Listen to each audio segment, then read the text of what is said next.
This video is going to be about why you're still frustrated after going to therapy, after reading books, after listening to podcasts, and maybe a plethora, a myriad of other options. Why you're still frustrated is that you've tried to do it alone. Okay. Even if you've taken classes, even if you've read books, even if you've gone to other mentors, ultimately, at the end of the day, you try to do it alone. And you take bits and pieces. Okay. I see this all the time where there's sort of a buffet and people pick and choose what they want to do. And I'm gonna do this one full out, and I'm just gonna do this one just partially, just enough to get to the next one that I want to do. And people treat certain practices as if, until they hit that resistance, and then they treat the practice that bothers their resistance, that aggravates their resistance, like leg day. and then they just don't want to do it, and they want to stay on like the bicep curls or whatever analogy works for you. And the reason that you're so frustrated is that you've allowed that resistance, that uncomfortableness to the actual work, to get in the way of you pushing that edge. And you've allowed yourself to attach to stories, especially if there's somebody to blame. If somebody has given you a great bullshit story about how you should blame your mom or your dad or the patriarchy or cancel culture or purple elephant, upside down, new age women who throw eggs at people who wear fur, they're to blame. And it's not your fault. And that's why you're dissatisfied. And that's why it's not getting better. That's why, in fact, it's getting a lot worse. And it will get worse. It will get a lot worse.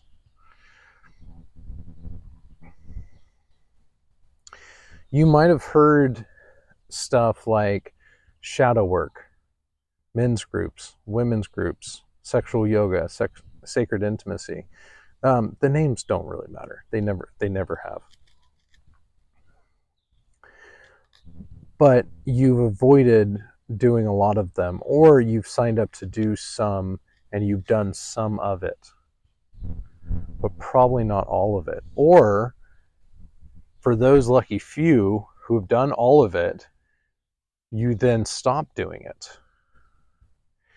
And inconsistency is the killer of success. It's not because you're not smart enough. It's not because you don't know enough. It's not because you weren't born in the right zip code. It's not because you don't look the right way. Let me just tell you now, is I check a lot of boxes, and there is no conspiracy. There's no union. There's no secret club that you get invited to because you look a certain way or check certain boxes. That doesn't exist. Okay. Frankly, you get in where you want to get in. You get in where you fit in. You get in where you're willing to put in the work. And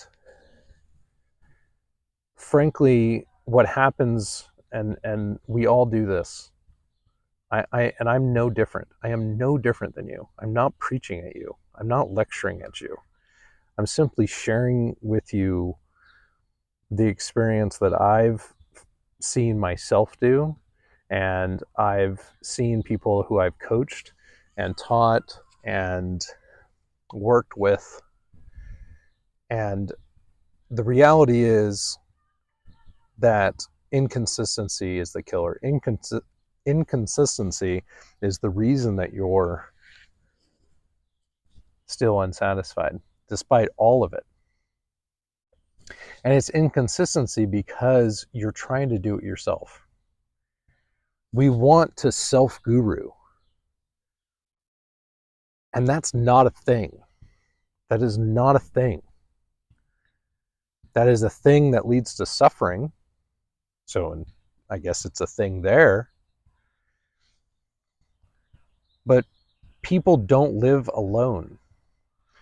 You need a community. You need people that just hold you accountable just by being there, just simply because you miss them. I haven't been to jujitsu in, gosh, almost 2 years now, and I think of them all the time.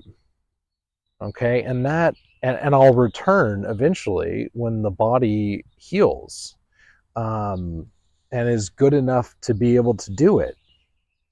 Um, and it's the community, it's that pull to that tribe that keeps me wanting to do it. And even though that, and when it becomes a goal, I'll do it again. And if I want to get good at jujitsu, I need to be consistent at it. And there's so many communities that we're a part of that allow us to get away with like participating once a month, once every other month. And we allow ourselves to do this, or we sign up for something and we tell ourselves like we're getting better, but we're really not, because we're not doing the work. We're not showing up. We're not playing full out. And so we go from thing to thing to thing to thing to thing, hoping for the next thing to save us from our tendencies. But our tendencies are what we have to work with. That's the thing that's that's the good stuff. Those tendencies, these faults and problems are the way. The obstacle really is the way there, because it's the stuff that you have to work with.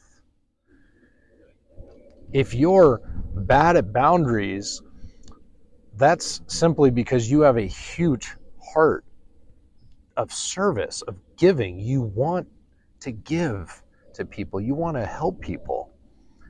That's not a problem to be solved.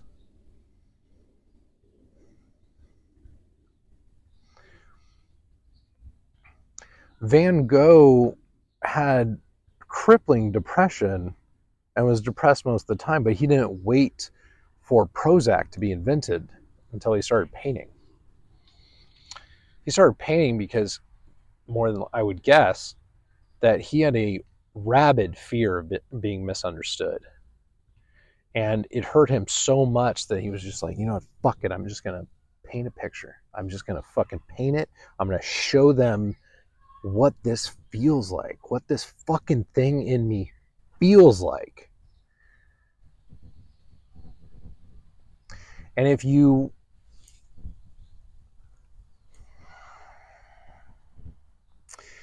don't allow yourself the opportunity to be seen, then you're just going day to day. If you don't allow yourself to be seen, if you don't allow your expression to be seen, if you are holding back a gift that you know you have, it hurts.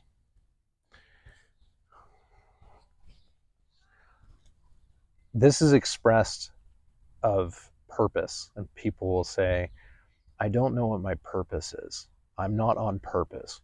I'm trying to find my purpose. The fact is, everybody has the same purpose. Your purpose is to open as a vessel of love. Your purpose is to find out that it's not about you.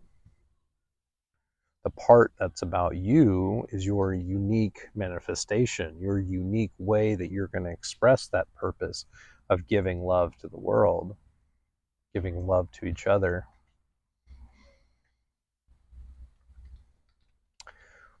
But no purpose is about you. The fact is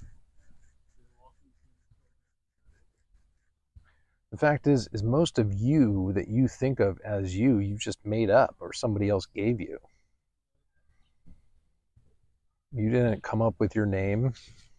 You didn't come up with where you live, what language you speak, what color your skin is, where you went to schools. You had very limited options of what phone you bought, which sports teams you liked. Most of what you think is you were given by other people. Most of your problems that you carry with were given to you by other people, and you simply just haven't examined them. It's why most people live lives of quiet desperation, is because most of what they think of as their lives was given to them by other people. It wasn't self-manifested. It wasn't self-generated. It wasn't created. It wasn't consciously decided upon. It wasn't with a heartfelt experience from God saying, you are a painter. You are a garbage man. You're going to be the best garbage man. You're going to be a lawyer, and you're going to be the best lawyer. No, it was something that people fell into. Now, some people are extremely lucky. Some people are extremely lucky where they really value what they do. And they do things that have lots of social and personal value. And it can be in any job. You could be a politician, an attorney, you could be a police officer, you could be a garbage man, you could be whatever, a stay-at-home mom, you could be anything. And if you're doing it full out, if you're not holding back, if you're not waiting to love, if you're doing it full fucking out,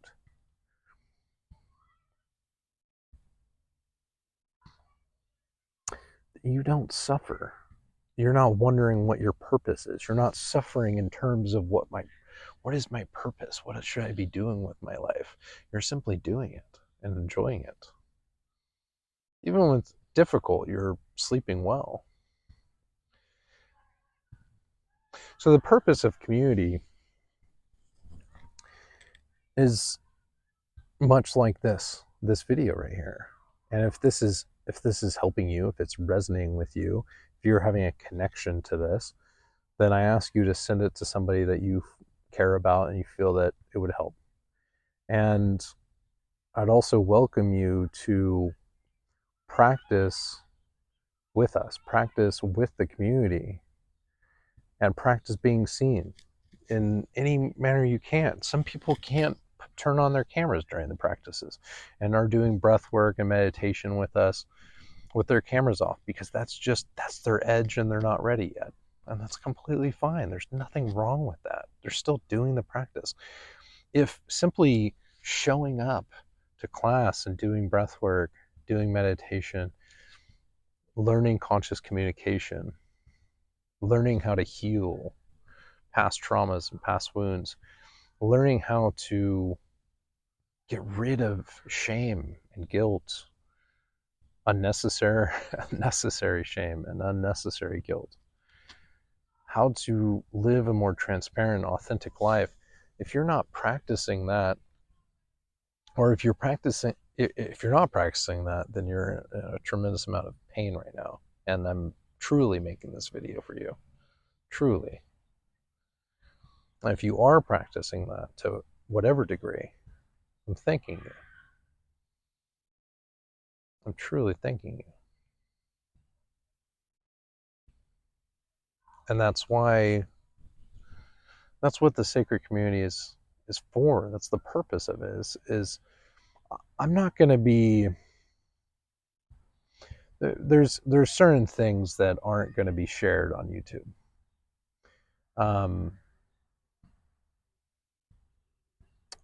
And I'm not going to tell you it's some like secret formula, or I went to the right yogi on the right mountain. I've met plenty of yogis. Some are phenomenal people and some of them are assholes. Some of them did live in caves for a tremendous amount of time, and some of them live at homes and watch football on Sundays. The spiritual community is not necessarily what you think it is, nor is any community. We make up Wagnerian dramas in our head, huge operas of Shakespearean lore and Greek mythology worth of stories about people and things and cultures that we really don't know about, that we really don't know much about. We romanticize, we fantasize, we get nostalgic.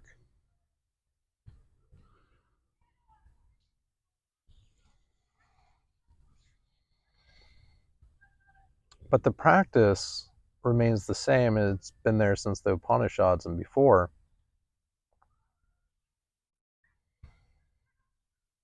It's been all one great tradition to a singular purpose of returning home to love.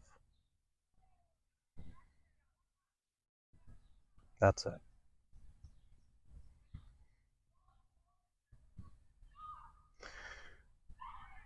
And I will share as much as I can on this channel so that everybody can see it. So it can be made available to everybody. And for those of you that wish to practice with us and to be supported and to give support to those in a community, I also offer you the sacred community. There's going to be a link below. There's going to be a description of it. But if you don't join, all the information will be here eventually. I will make as many videos as often, as frequently, and as quickly as I can to get this information out that I've collected over the last 20 years of holding the community's collective pain in my hands. After seeing 1,000 deaths, I needed to know why people suffer.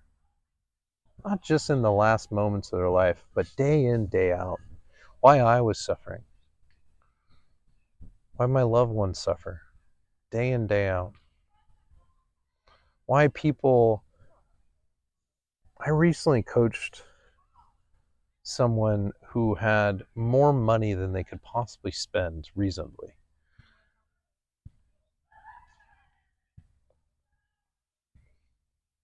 They had a net worth of over $1 billion. They had access to everything this world has to offer. Yet, they were still suffering day to day.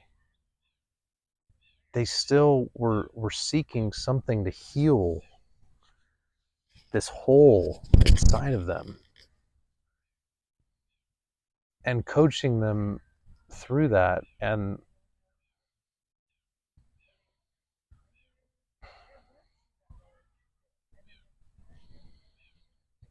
the feedback, thank you, the gratitude they had for simply being with them, for being with them, not through telling them their answer, not for telling them the magic bullet secret, but to simply guide them through, to take them through a process of guiding them through to find their answer. The gratitude that they had, the appreciation that they had for that.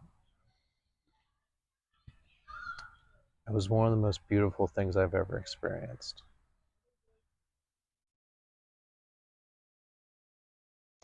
And to see the people in the groups that I've worked with.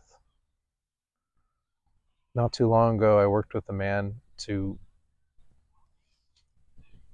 in sacred theater to reconnect with his father.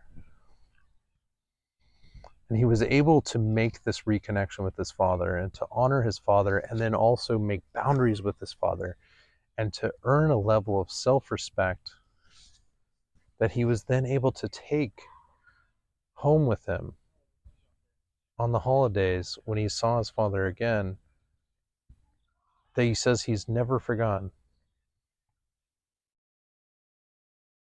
And I am so proud of you, Sarthik. If you ever watch this, I'm so proud of you. I'm so proud of what you've done, what you've accomplished, and what you will accomplish.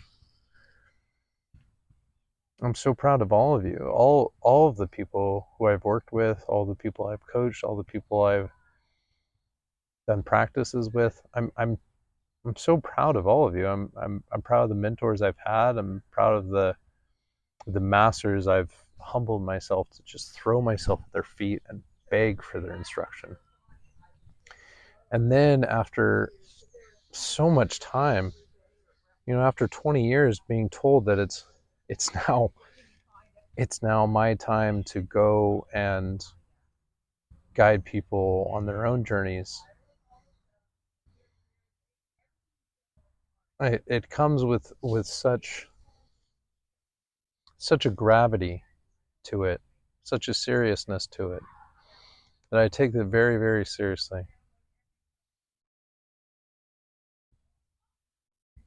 And I give a thank you to everyone doing the work.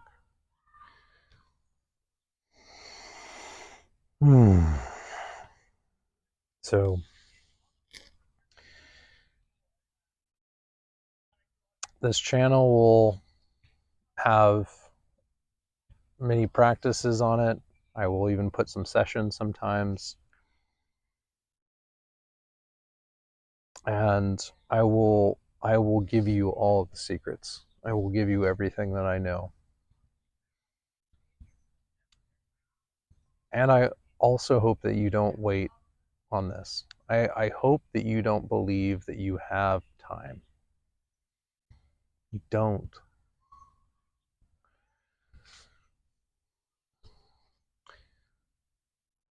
You don't have many summers left. You don't have as much time as you think you do to start.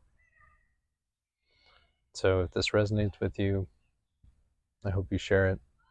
And like always, I wish you way more than luck. Thank you.